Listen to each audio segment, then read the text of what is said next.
Good morning, folks. This is Byron Jones with Recruit 804, and today I'm at the CFC coaching clinic held at LC Bird. And I have the honor of speaking with Mr. Scott Abell, head coach at Davidson College. Coach, from Longwood University, where you went playing baseball, all the way to starting at high school coaching, through to WNL, and now at Davidson.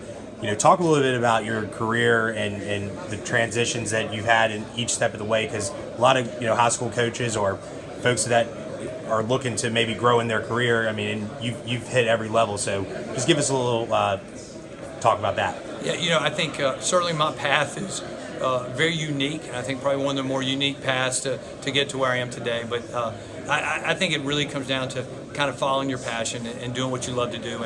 And I knew when my baseball career ended years ago that I wanted to coach football and really wanted to be involved at the high school level and teach and coach, and really thought that's what I was destined to do. And in 2008, got just an unbelievable opportunity to go to Washington Lee with Coach Mirello and be his offense coordinator and work with that staff, and really life-changing opportunity. And then here I am today, the head coach down at Davidson, and just blessed to have been a part of some great staffs on the way, worked with some great people that have provided me the opportunity to be where I am. So you guys at Davidson had an exciting record-breaking year.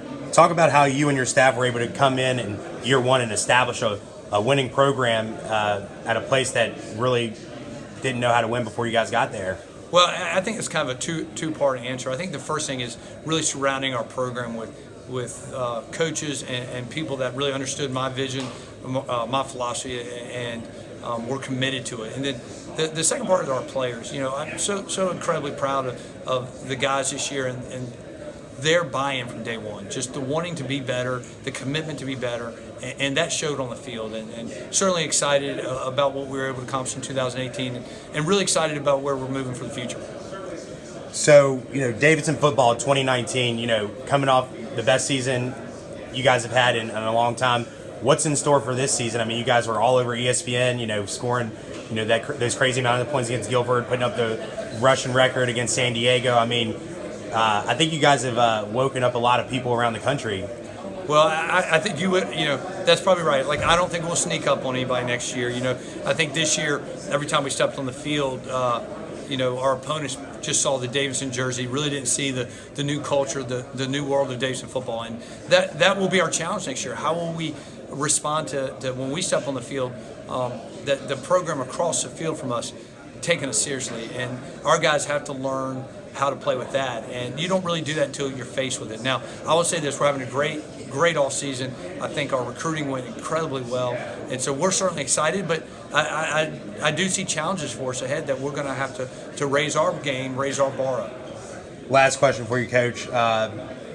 Recruiting advice for parents, athletes. What would you tell them? And it doesn't have to be Davidson specific, but just in general, where recruits needing to kind of improve their chances of landing those offers. Sure. I think I have a very unique perspective on that as well. I raised a football player who played at the University of Richmond and was recruited heavily around the state of Virginia. And I think the first thing is come up with a plan as a family and as a recruit. And what does that plan look like? Well, where are you willing to go to school? How far out from your home base are you willing to reach? Positionally, what do you want to be recruited as? Everybody has a different idea, and once you develop that plan, market yourself. How do you get yourself out in front of those programs that you think you're accessible to, and working with your high school coaches. I think that gets lost a lot. That in today's time, the value of working with your high school coach, working with the different recruiting services, and working with your family, bringing all those groups together to give yourself the best opportunity. Perfect, Coach. Well, that's all I have for you today, and thank you for taking the time to speak with us. Thanks, Byron.